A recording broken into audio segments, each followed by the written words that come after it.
L'odeur de brûlé dans l'entrée lui monta au nez dès le palier. L'ascenseur ne fonctionnait pas, le tableau d'affichage clignotait d'un rectangle rouge vide, et sous son paillasson se trouvait une clé étrangère au plastique noir écaillé. Elle tenait dans ses mains un sac contenant les documents funéraires et le reçu de la morgue. La journée s'était terminée là où l'on apposait les cachets sous le mot « décédé », et elle commençait ici, devant sa porte, où quelqu'un avait déjà réussi à glisser quelque chose. Bonjour à ceux qui écoutent cette histoire. Je vous invite à écrire dans les commentaires d'où vous la regardez et ce que vous pensez des histoires effrayantes urbaines et quotidiennes qui commencent par des détails insignifiants. Une odeur, une clé, un chiffre erroné. Je vous souhaite une écoute paisible mais intense. Il n'y aura plus ensuite que la maison habituelle et ce qui, en elle, ne peut plus s'expliquer. Elle vivait dans un immeuble ordinaire. L'appartement était au nom de son mari. Le crédit était à leur nom à tous les deux. Mais c'était principalement lui qui le remboursait. Sa motivation était désormais simple et stricte. Ne pas perdre son logement et ne pas retomber dans une vie de dépendance chez ses proches. Ces derniers mois, elle s'était occupée de lui à la maison, puis à l'hôpital, comptant les médicaments et l'argent. Maintenant, elle était revenue seule. Tout ce qui restait de lui sur le papier se trouvait dans un sac léger qui pesait plus lourd que n'importe quelle valise. Elle n'a pas touché à la clé étrangère sous le tapis. Elle a soulevé le bord, a regardé et l'a laissé à sa place, comme une preuve à laquelle elle n'était pas encore prête.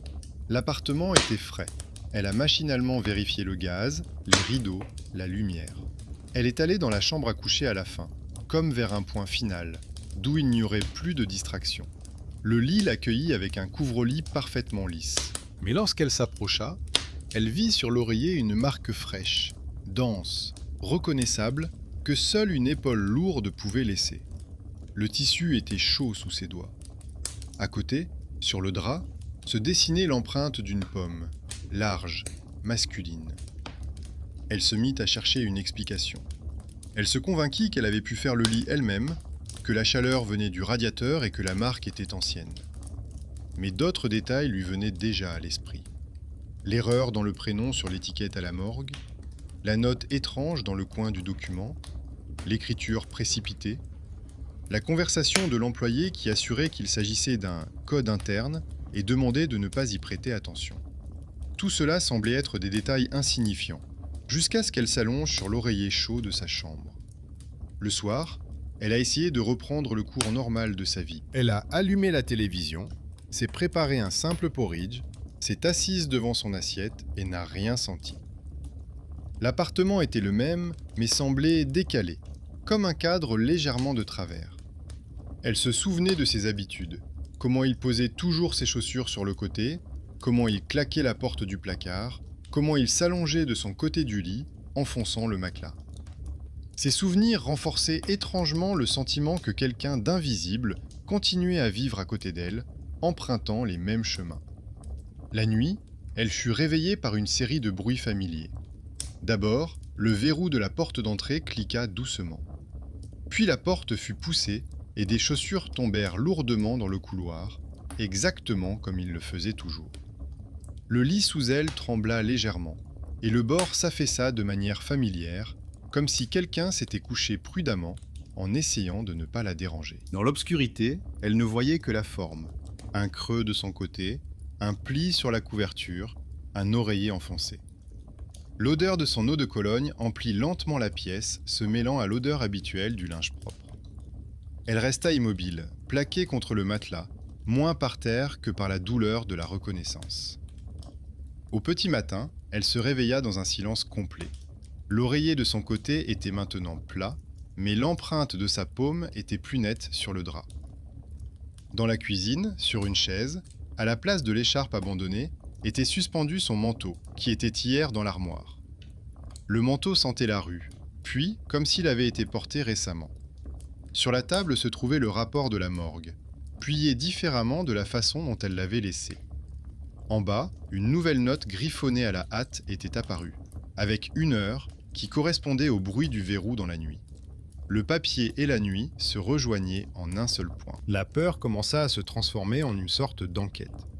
Pour ne pas devenir folle, elle sortit le carnet où elle notait auparavant le schéma des médicaments et dressa un tableau simple. dates et heures, anomalies dans l'appartement, erreurs dans les documents. Il en résulta une chaîne évidente. Chaque retour, pas, bosse, veste, était accompagné d'une correction sur le papier. Comme si quelqu'un continuait à se déplacer dans son appartement et dans le système d'enregistrement, où il avait déjà été rayé. Elle avait besoin d'un soutien. Elle ne pouvait pas se permettre de s'effondrer. L'appartement, les paiements, les formalités d'héritage, tout reposait sur elle. C'est ce qui l'a motivée à passer à l'étape suivante.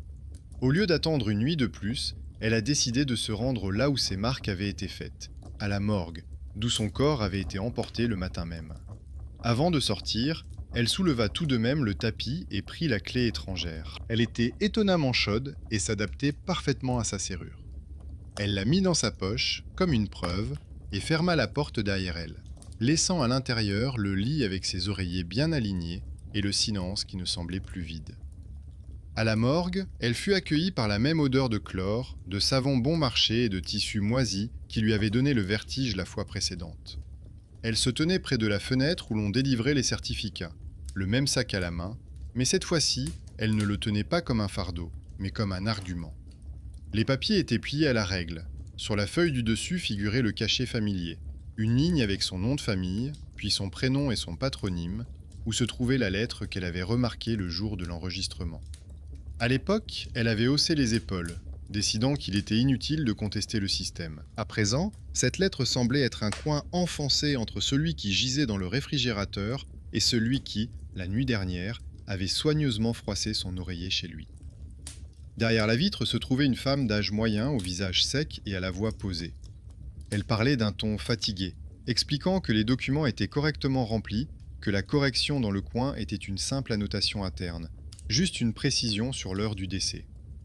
Mais lorsque la veuve a demandé à voir le registre dans lequel cette correction avait été apportée, la voix de la caissière registreuse a laissé transparaître un léger agacement, puis de la méfiance.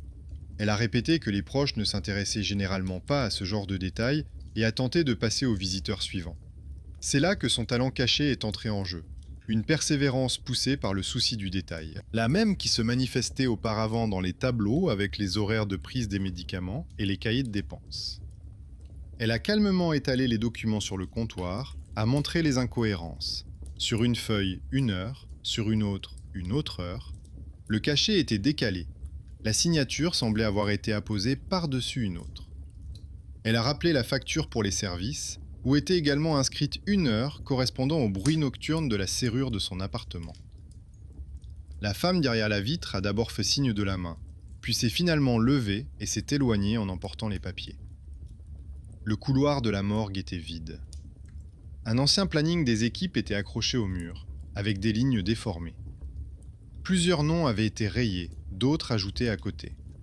À côté du planning, il y avait une feuille avec les règles de sécurité. Le numéro du réfrigérateur devait correspondre au numéro dans le journal. Aucune erreur n'était tolérée. C'est cette feuille qu'elle a regardée machinalement. Et cela a été le premier indice. Quelqu'un avait manifestement déjà commis une erreur, puisqu'il avait fallu afficher un document séparé. Un jeune aide-soignant en blouse froissée, que tout le monde ignorait, s'est révélé être une aide inattendue.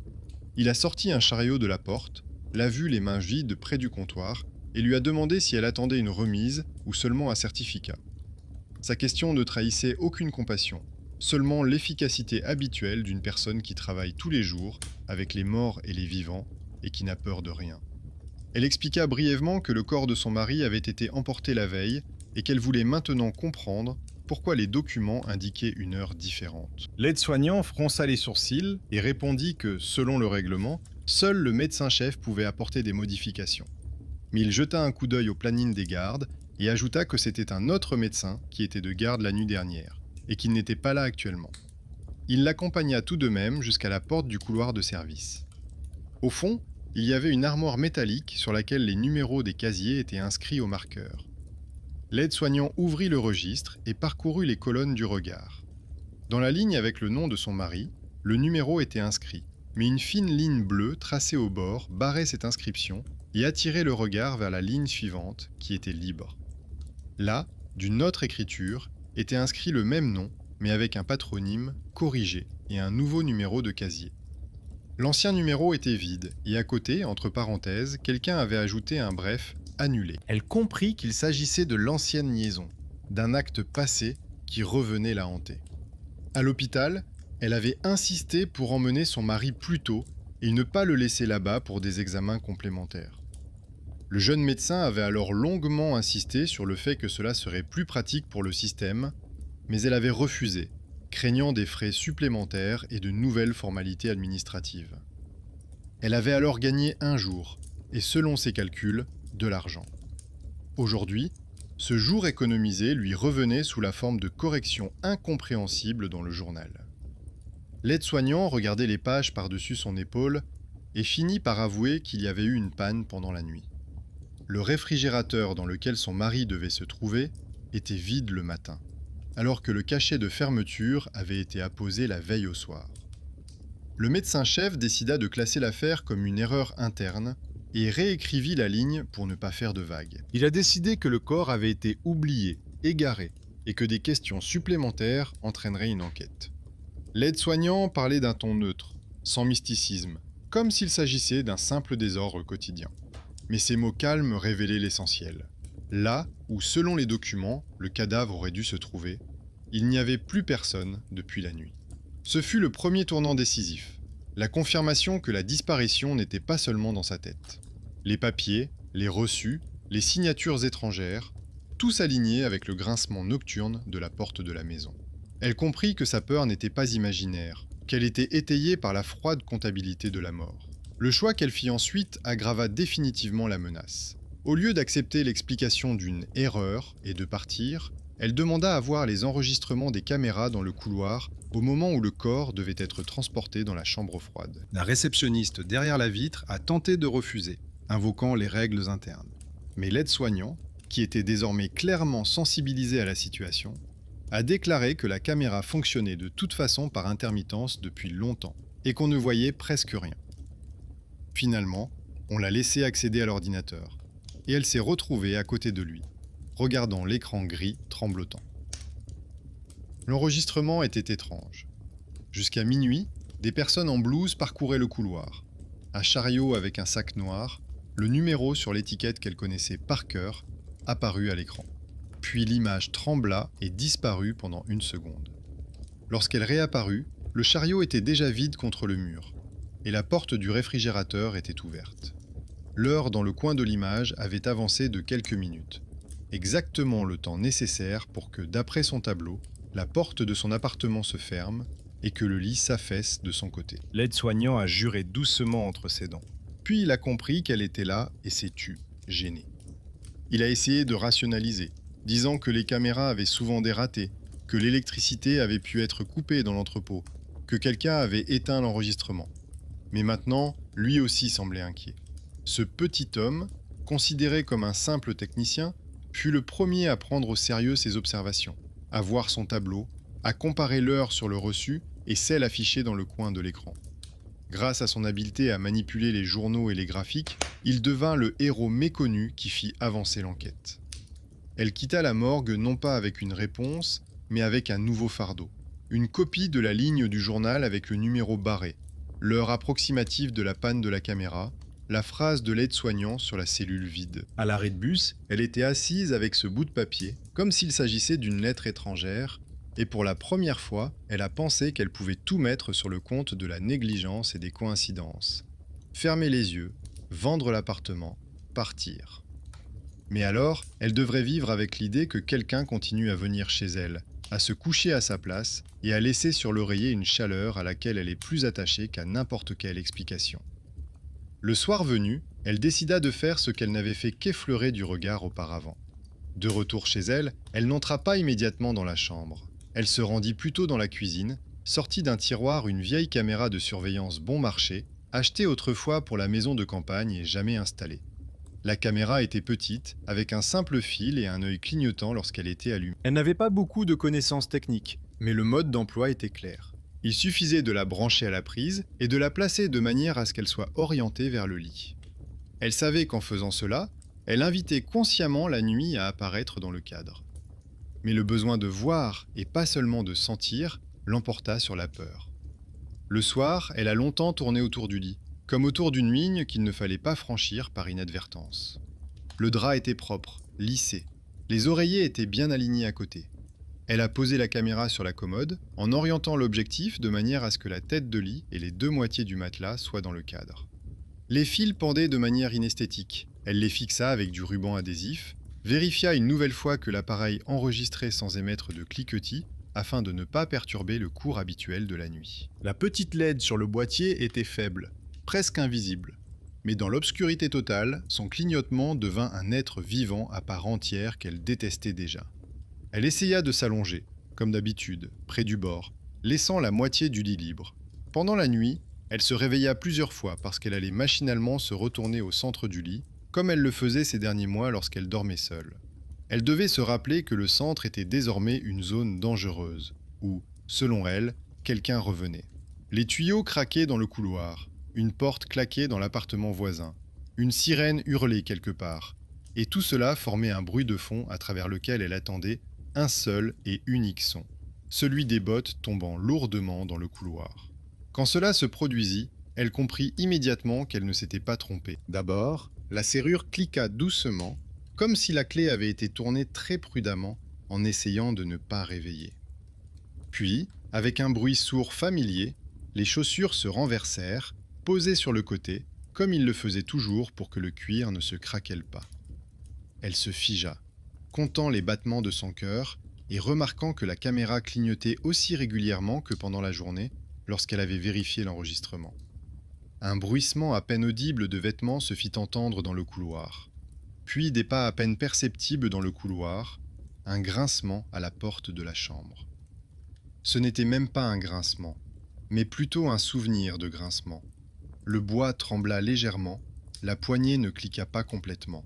Mais la porte s'ouvrit juste assez pour laisser entrer l'odeur familière de l'air de la rue et quelque chose d'autre, de plus lourd, de métallique. Le lit ne s'affaissa pas brusquement. D'abord, le matelas près de la tête de lit se tendit légèrement, comme si quelqu'un s'appuyait dessus avec son genou. Puis le poids s'allongea à côté, tendant le drap entre eux. Elle sentit sur son épaule ce léger souffle frais qu'elle avait appris à reconnaître ces derniers jours. Dans l'obscurité, elle ne voyait rien, mais sa peau lui disait qu'il y avait quelque chose à côté d'elle, occupant la place qu'elle appelait encore « lui » dans sa mémoire. Elle se retint presque physiquement de se retourner pour vérifier de ses propres yeux, car elle comprenait que si elle voyait le vide, elle devrait tout mettre sur le compte de ses nerfs, mais si elle voyait autre chose, il n'y aurait plus de retour en arrière possible. Le matin, elle se réveilla au son habituel du grincement du lit, comme si quelqu'un venait de se lever et de s'éloigner. De son côté, le drap était légèrement froissé. Du sien, il était plus froissé que la veille. L'oreiller était comme si quelqu'un avait passé toute la nuit à tourner la tête et à s'appuyer dessus. Elle toucha le tissu avec sa main. Le matelas était légèrement chaud, ni brûlant, ni froid, comme c'est souvent le cas après une longue nuit de sommeil. Elle éteignit la caméra avec des doigts tremblants. Sur l'écran du téléphone, où l'enregistrement était stocké, s'étendait une bande uniforme de nuit.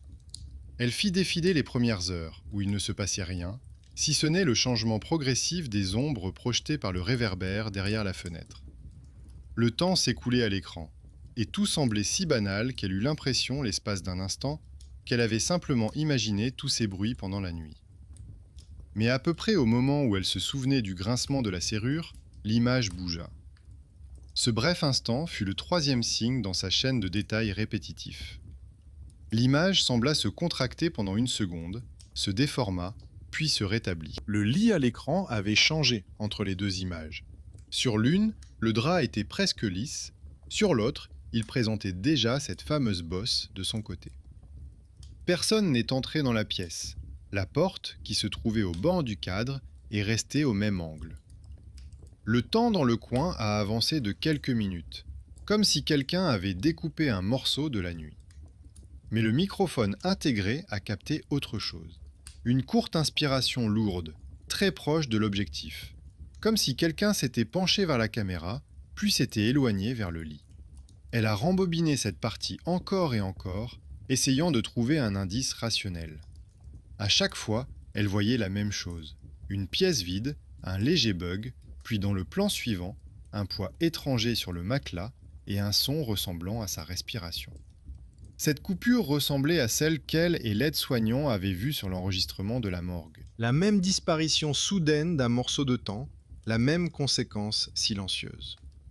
Le soir, elle retourna à la morgue, même si elle comprenait que, du point de vue de la plupart des gens, cela dépassait déjà les limites du normal. Mais maintenant, elle avait non seulement des sensations, mais aussi un enregistrement. Sur le chemin, elle le regarda à nouveau sur son téléphone, notant sur un bout de papier l'heure exacte du saut afin de la comparer plus tard avec le journal de nuit. C'était son enquête silencieuse, presque scolaire. Un cahier à carreaux, un stylo, des colonnes soignées d'heures et de minutes, l'odeur du café bon marché du distributeur automatique dans le couloir. L'aide-soignant l'accueillit dans la salle de change. Il avait l'air encore plus fatigué que la veille, mais lorsqu'elle lui montra son téléphone et lui expliqua qu'elle voulait seulement vérifier l'heure, il ne la repoussa pas. Elle remarqua qu'il la traitait avec un peu plus d'attention que le premier jour. Peut-être parce qu'il voyait maintenant lui-même la ligne avec le numéro barré et la case vide. C'était lui, le bienfaiteur inattendu. Ni médecin, ni chef, mais un homme que l'on évite dans le couloir et que l'on écoute rarement, mais qui, en réalité, contrôle les mouvements des corps et sait où les pas de chacun se sont égarés. Il regarda l'enregistrement en silence. Son regard était plus professionnel qu'effrayé.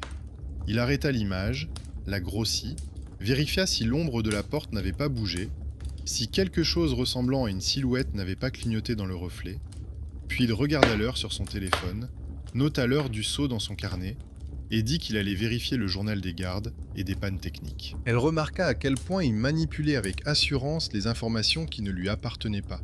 À quelle vitesse il trouvait les dossiers nécessaires. Son talent caché se manifestait dans sa capacité à s'y retrouver dans le chaos papier, aussi facilement que d'autres s'y retrouvent dans leur propre maison.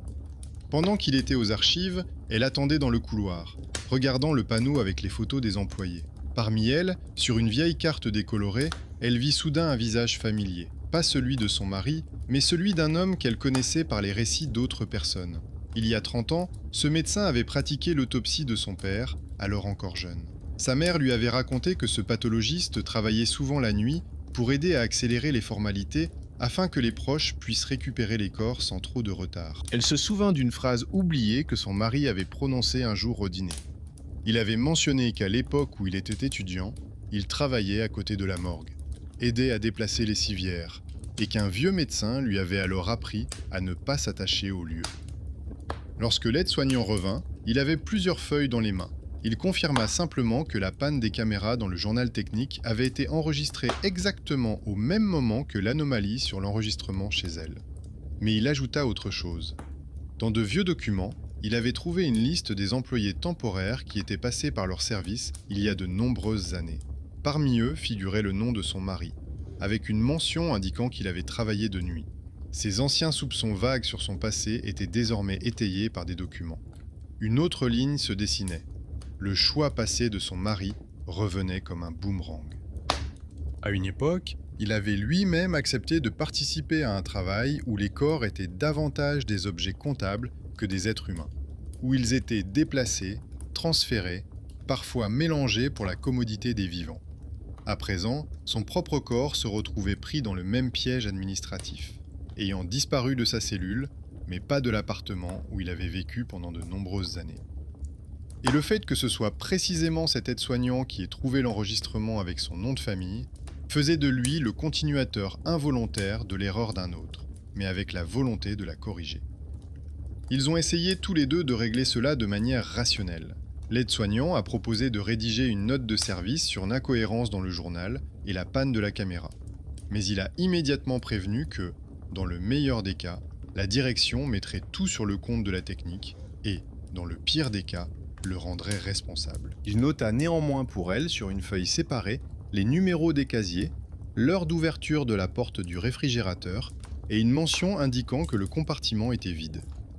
C'était un petit geste humain, contraire aux instructions. Mais dans cette histoire, ce sont précisément ces petites décisions qui ont eu un réel impact. À la maison, elle a étalé tous les papiers sur la table. Les reçus de la morgue, la copie de la ligne du journal, la note de l'aide-soignant, son cahier avec ses notes nocturnes, les images imprimées de la caméra. Sur l'une d'elles, fortement agrandie, on pouvait effectivement distinguer dans le reflet de la porte vitrée de l'armoire quelque chose qui ressemblait à la silhouette d'une personne assise sur le bord du lit. Très floue, à la limite du hasard, mais suffisante pour que ses yeux s'attardent à chaque fois sur cette ombre. C'est à ce moment précis qu'elle comprit où menaient tous ces indices. Tout convergeait vers un seul point. Dans son appartement, quelqu'un occupait un espace que le système considérait comme vide. Et elle-même, par son enquête, semblait l'aider à rester entre deux mondes, entre un réfrigérateur vide et un oreiller déformé. La prochaine étape ne devait pas être de choisir entre croire ou ne pas croire, mais de décider quoi faire de cette information. Laisser les choses telles quelles, essayer de le chasser, procéder définitivement selon les règles, ou admettre qu'une partie d'elle-même n'était pas prête à fermer la porte définitivement. Elle regarda longuement les papiers étalés et les photos, jusqu'à ce que ses yeux se mettent à pleurer à cause de la tension. À ce moment-là, on sonna à la porte. Le son était brusque, trop fort pour une fin de soirée, et ne cadrait pas avec son schéma de pensée bien ordonné. Elle décida d'abord de ne pas ouvrir, mais la sonnette retentit à nouveau, avec insistance et brièvement, comme un signal de service. Dans le Judas, elle vit un homme en veste avec un petit sac en bandoulière. Il tenait dans ses mains une fine enveloppe en carton avec un autocollant semblable à ceux que l'on colle sur les documents médicaux. Elle ouvrit la porte sans la déverrouiller, laissant la chaîne en place. Le coursier prononça son nom et lui dit qu'il lui apportait des documents qui n'avaient pas pu être livrés à son ancienne adresse. La phrase sonna banale, sans émotion. Elle signa machinalement sur son tablette, remarquant que sa main tremblait plus fort qu'elle ne le pensait. Lorsque la porte se referma, l'appartement redevint silencieux. Mais il y avait désormais un autre objet à l'intérieur, lié à l'endroit d'où tout devait disparaître, sauf les souvenirs. Sur la table se trouvait une lettre du bureau des services funéraires et un dossier fin et transparent. La lettre indiquait qu'un paquet contenant les effets personnels de son mari avait été retrouvé dans les archives et n'avait pas été remis à sa famille par erreur. Dans le dossier se trouvait sa vieille montre, qu'il avait cessé de porter depuis longtemps parce qu'elle retardait, et une carte en plastique avec son nom et la date de son décès. Entre les feuilles se trouvait une étroite bande de papier avec le numéro du réfrigérateur de la morgue, le même que celui qu'elle avait vu sur les étagères. La carte était chaude, comme si quelqu'un l'avait récemment tenue dans ses mains, alors que les papiers étaient manifestement restés longtemps dans le tiroir. La montre devint immédiatement le 4e signe récurrent dans sa chaîne. Les aiguilles tremblaient, mais elles étaient toujours en retard d'environ le même intervalle de temps qu'elle avait déjà calculé dans son cahier. Elle la posa sur la table à côté de l'impression de l'image, où l'empreinte sur le lit était apparue après la panne d'enregistrement. Tous les indices s'assemblaient en une ligne simple. L'homme qui aidait autrefois des familles étrangères à se débarrasser plus rapidement des corps s'est retrouvé coincé entre l'endroit où il devait être conservé et l'endroit où il vivait. La nuit, il revint plus fort qu'auparavant. Elle avait décidé à l'avance d'éteindre la caméra, et ce fut un choix important. Elle ne voulait plus transformer chaque bruit en un fichier qu'elle pourrait ensuite rembobiner. Dans le couloir, tout s'est déroulé selon un scénario familier.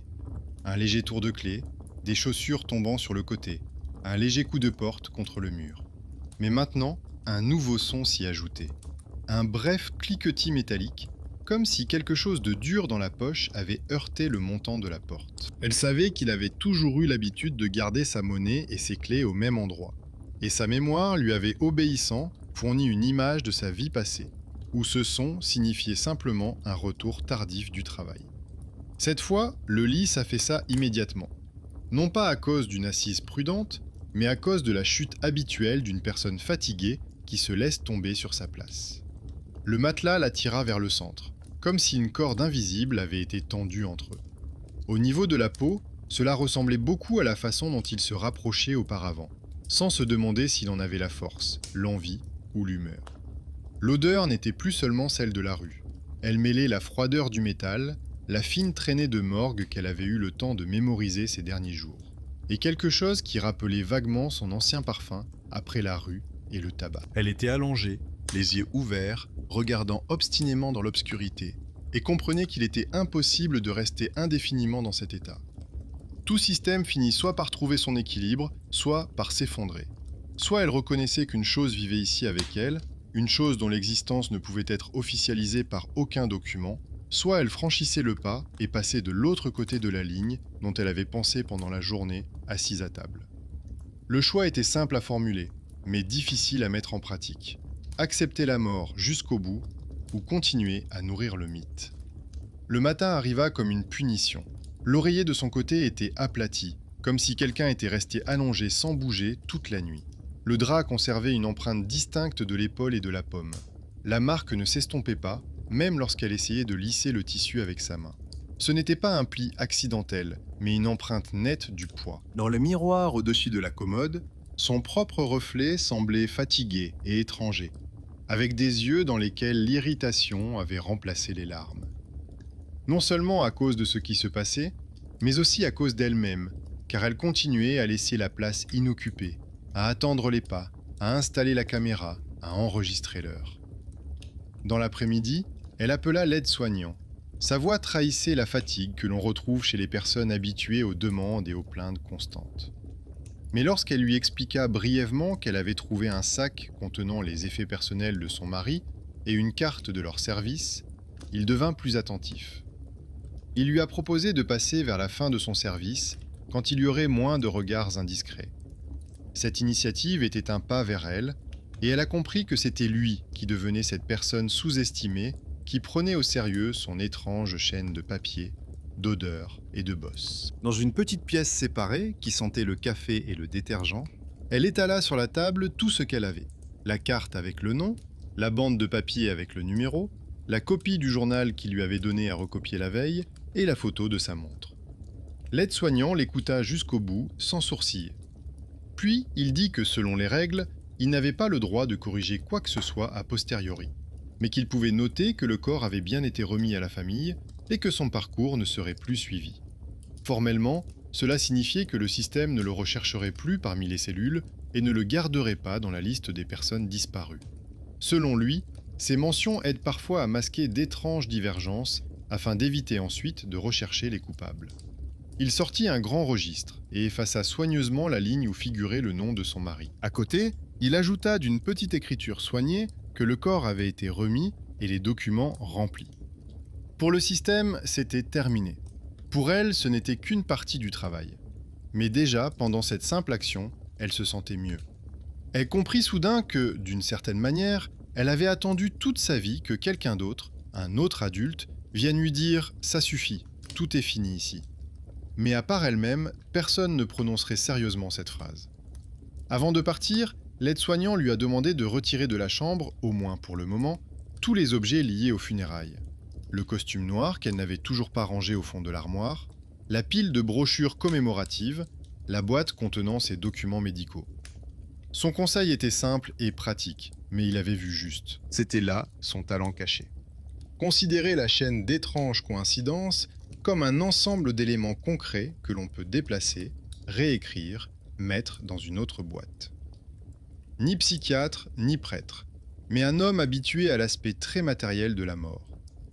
Le soir, pour la première fois depuis des jours, elle n'attendit pas la tombée de la nuit.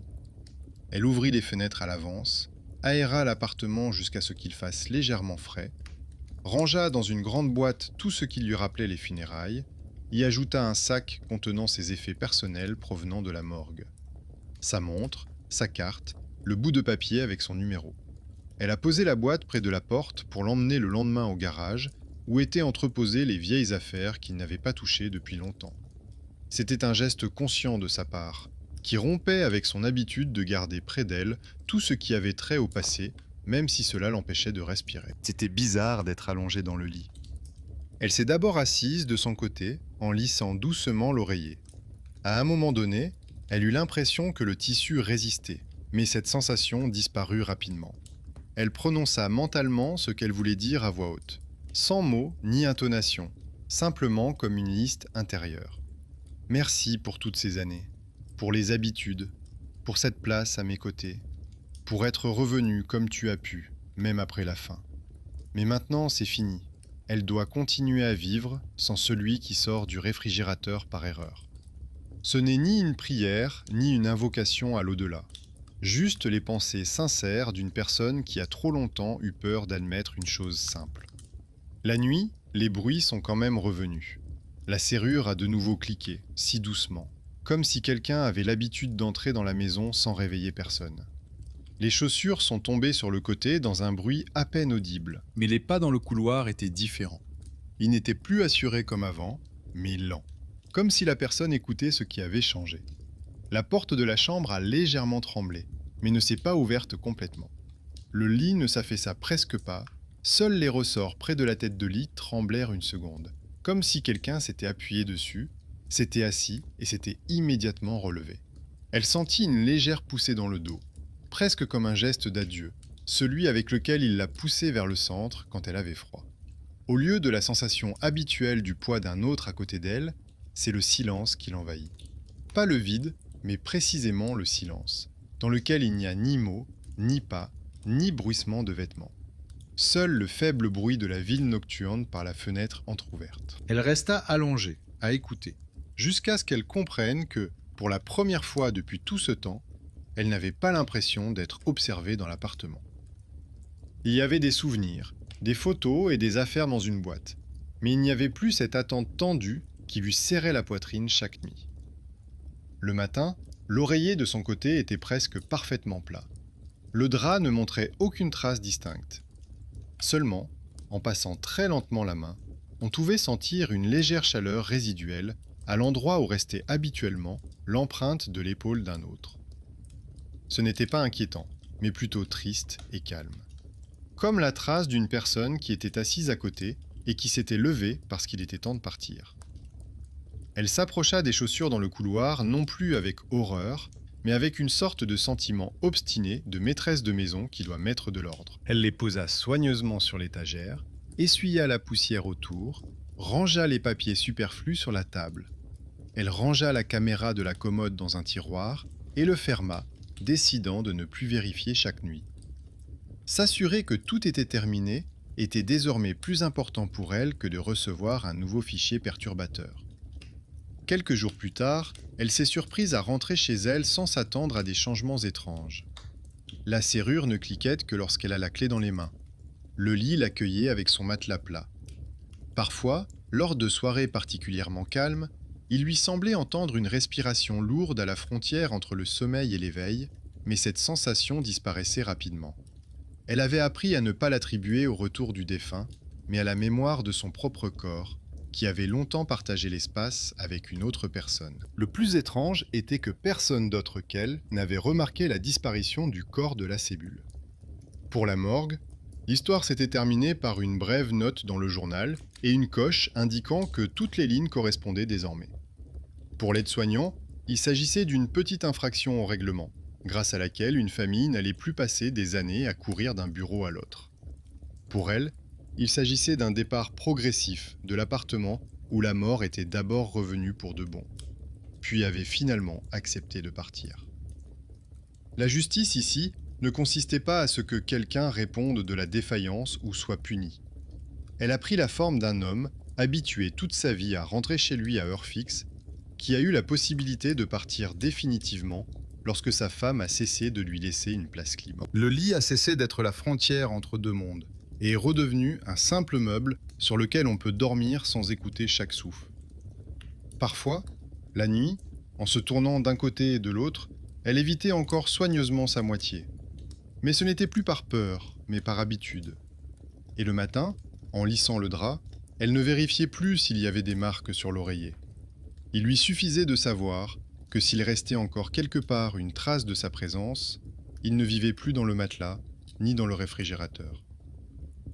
Il restait dans ces gestes simples qu'elle avait finalement accomplis elle-même. Accepter, formaliser, lâcher prise.